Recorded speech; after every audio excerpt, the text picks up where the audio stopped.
Halo saudara-saudara, jumpa lagi di The Soleh Solihun Interview. Kali ini bersama penyanyi yang kondang sekali nih, Tulus.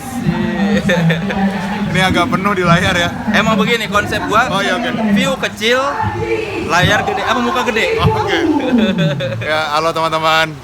Ya, jadi buat yang belum tahu, saya pertama kali mewawancarai Tulus ketika album pertama. Betul. Dan itu adalah wawancara pertama saya di majalah Rolling Stone.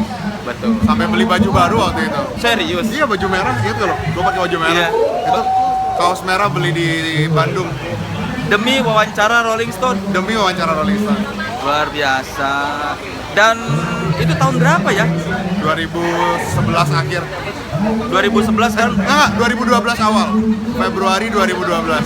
Butuh 5 tahun saja buat Tulus menjadi penyanyi kondang. Amin, kondangan. Menurut lu apa yang bikin lu sukses? Ya wawancara lo lah. Enggak lah, gue belum sukses lah. Iya dong. Lagu lu di mana-mana. Gua kalau nyetel lagu, nyetel radio pasti ada tulus. Itu lo yakin ya, lo yakin nggak itu yang lo putar radio pas CD gue jangan-jangan pindah-pindah itu mulu. Apa ya, gue kalau sekarang gue nggak merasa, nggak pernah bilang gue sukses gitu. Cuman kalau misalnya diasumsikan sudah lebih didengarkan, mungkin konsistensi kali ya. Kan dulu waktu wawancara pertama dulu kan juga yang dibahas tentang lo abis ini mau ngapain, udah punya rencana apa ya gitu kan. Ya semua rencana itu yang gue jalanin, rekaman terus, nulis lagu terus gitu. Di album pertama kan kakak lu berkorban banyak ya buat Iya. iya kan. Sekarang apakah kakak lu masih terlibat di 2 album ini? Kalau album pertama dulu berkorban, mungkin album kedua dan ketiga masih terlibat, cuman mungkin lebih ke memodali bukan mengorbankan lagi. Tapi akhirnya dia bisa bilang ke keluarga lu ya nih, kan yang gua Ingat aja lo ya. Iya dong, kan lu bilang kakak lu yang percaya sama lu bahwa ini adek gua bisa jadi sesuatu nih. Iya ya, sampai ya gitu deh. Dan ya sampai sekarang masih sama abang, masih sekeluarga semua alhamdulillah semakin mendukung gitu. Terus lagu-lagu lu tuh kayaknya banyak yang diambil dari pengalaman lu dibully waktu kecil. Waktu dipanggil gajah. Iya. Iya, tapi sebenarnya yang bilang dibully itu kan teman-teman yang ngedengerin. Jadi Oh gitu. kalau gue sendiri, Lu tidak merasa itu membuli sebenarnya? karena dulu tuh nggak ada istilah bully-bully. Kalau dulu gue cuma sekedar gue nggak suka aja dipanggil gajah. Cuman sekarang pas sudah gede, pas sudah lebih ngerti, bisa nyari tahu tentang ini itu, pas nyari tahu tentang gajah, maaf mbak, pas nyari tahu tentang gajah, ternyata gajah itu lebih banyak positifnya ketimbang negatifnya. Jadi mungkin teman-teman yang dulu bilang gue gajah secara tidak sadar malah ngedoain gue gitu. Dan kan album Gajah itu begitu sukses dan disukain. Ketika lu bikin Monokrom, lu mempertimbangkan penilaian orang nggak? Lu kemarin dikasih lagu begini, orang pada suka nih. Enggak, kalau gue fokusnya album 1 ke album 2 eksplorasi karya, album 2 ke album 3 eksplorasi karya. Tetap sama seperti percakapan kita dulu tahun 2012, gue yakin apapun yang dikerjakan dengan hati pasti ada yang dengerin. Tinggal masalah lu seberapa puas aja yang dengerin, banyak apa sedikit gitu. Jadi sampai sekarang pun lu berkarya nggak terlalu mikirin, wah ini kemarin suka gini, kasih formula yang begini gitu? Enggak, ada tim yang mikirin perintilan bisnisnya ada, tapi lebih ke bagaimana membuat pasarnya, bukan bagaimana mengikuti sesuatu yang diasumsikan laku di pasar. Di momen apa lu merasa bahwa oh banyak yang tahu lagu gua ternyata?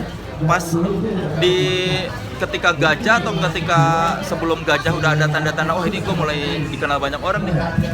Pertanyaan lo agak menjebak ya, gue nanti takutnya kesannya kayak belagu gitu. Nggak apa-apa belagu kalau bener kan. Kalau lu belagu nggak ada karya itu baru belagu. Kalau lu belagu tapi ada karya itu bukan belagu namanya, fakta. Waktu itu ada salah satu festival aja pokoknya, ada salah satu festival waktu album pertama yang gue juga nggak pernah menyangka kalau banyak yang tahu lagunya. Pas gue ajak nyanyi, dulu kan kalau ngasih mikrofon ke penonton agak ragu-ragu gitu kan, tahu nggak nih orang.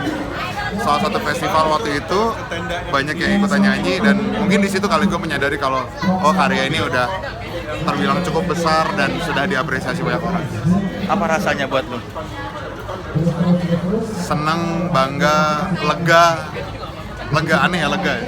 Lega apa yang bikin lega kenapa? Karena kan dari pertama juga waktu mau merilis album pertama juga kan itu bukan hal yang gampang kan, tantangannya banyak gitu, banyak yang dipikirin, banyak halang rintangnya gitu, dan setelah dirilis masih menunggu dia terbentuk pasarnya itu juga masih deg-degan dan mikir terusan. Setelah pasarnya alhamdulillah terbentuk kan jadinya lega. Akhirnya perjuangan lu selama ini Sudah sedikit demi sedikit mulai ada hasilnya dan membawa manfaat buat tim gue, karena kan gue nggak sendirian nih rame-rame. Kalau udah mau naik ya 5 menit lagi. Ya, kita punya waktu 5 menit lagi ya. Terus jadi aja lupa kan. Apa rasanya popularitas? Pertanyaan apa itu? Pertanyaan filosofis itu. Rasanya dikenal orang ya? Iya. Gimana ya? Ya sampai sekarang masih kikuk aja kadang-kadang. Apa yang bikin gitu? Ya misalnya nih dulu kan gue cerita di Rolling Stone kan. Iya. Kalau salah satu tempat buat gue nulis lagu itu adalah ada salah satu kafe kecil gitu di daerah Bandung. Itu gue senang nulis di sana. Sekarang gue udah nggak pernah kesana lagi. Kenapa? Karena setiap kali kesana jadinya foto keluarga, bro. Oh, orang-orang pada foto. Iya. Jadi apa ya? Gitu deh. Mesti terus ada penyesuaian. Tapi lu merasa kehilangan privasi lu nggak?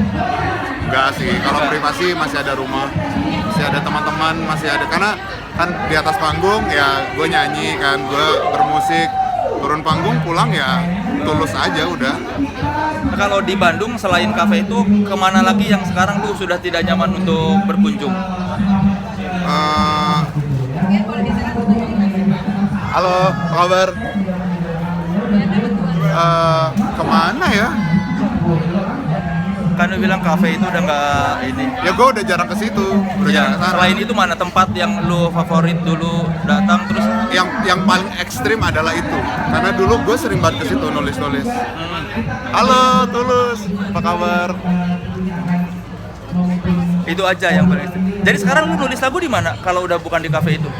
Kan juga nggak selalu di kafe itu, cuma Ya. gue sering ke sana. Sekarang gue di rumah, terus di studio, terus di mobil. Apa bedanya menulis sekarang dengan di Majak? Dulu kan ke kafe itu apakah terasa lebih berat atau lu sudah menyesuaikan? Apanya nih? Proses kreatif lu apakah sekarang jadi kayak lu harus mencari tempat Oke. supaya Seiring berjalannya waktu tuh gue semakin belajar untuk gimana caranya jadi seorang pemusik yang tidak hanya fokus ke karya dia aja, tapi juga bisa berkolaborasi dengan banyak orang. Jadi kayak di album kedua tuh gue udah mulai nulis sama teman. Terus album ketiga gue nulisnya benar-benar dari nol banget, nulis bareng-bareng, nyobain gimana sih nulis sama band lu. sama produser gue. Jadi nulis di studio tuh gimana gitu. Menjawab nggak sih? Iya. Jadi sudah tidak terlalu personal apa gimana? Kalau lirik sampai sekarang masih belum tersentuh sama yang lain, itu masih sangat personal. Tapi pendekatan musikal lainnya, gue membuka diri karena kan gue nggak ada latar belakang pendidikan musik nih. Jadi di dalam otak itu kan si bang nadanya pasti kan terbatas. Dengan ada teman yang bisa menjadi kolaborator dengan latar belakang teknik musik yang lebih luas gitu, jadi eksplorasi gue bisa makin macam-macam gitu. Apa yang bikin lu akhirnya terbuka di album kedua karena merasa apa pengen ada masukan atau kerasa gue udah nggak bisa sendirian? Gue selalu diingatkan sama produser gue Bang Ari, dimana Bang Ari adalah sahabat gue juga, udah kayak kakak gue juga. Kalau silakan maju, silakan bermusik, silakan mewujudkan mimpi, tapi ingat selalu teman-teman, selalu lingkungan tuh diingat untuk maju bareng-bareng.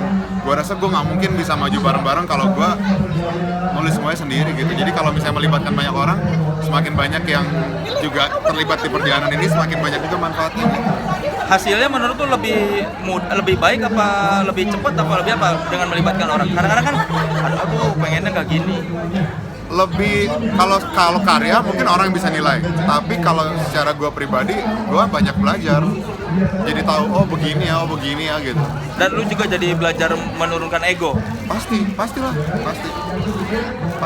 belajar kadang-kadang ya contoh tadi pertanyaan lo kan, Iya. pengennya begini, pengennya begitu, tapi kan belum tentu yang pengennya begini, pengennya begitu itu secara hasil bagus atau enggak secara hasil bisa dipresentasikan dengan bagus juga di atas panggung gitu. Kayak gitu-gitu kan mesti ada yang mengimbangi, dan yang mengimbangi udah pasti sebaiknya otak orang lain. Maaf untuk kedua kalinya Mbak. Beda Mbak itu tadi. Oh iya? Beda Mbak itu kan tadi duduk sebelah. Jangan ngomongin Mbak. Ayo lanjut. Apa rasanya duet dengan Raisa? Senang, karena pada dasarnya senang bisa berkolaborasi dengan siapapun. Nah itu juga yang gue seneng dari bermusik ini. Apa itu? Karena dulu gue misalnya dengerin karya-karya kayak karya Om Erwin, Ya. Mas Erwin lah, sebang sama Krisye, atau enggak karya-karyanya Mas Yofi, Ya. atau enggak Sheila on 7 dan banyak nama-nama lain. Ya. Nah gara-gara perjalanan ini gue jadi mungkin bisa ketemu, bisa nyanyi bareng gitu. Dan gue seneng banget.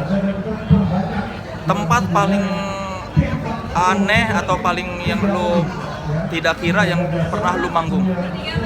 Tempat yang paling aneh, Yang pernah lu manggung?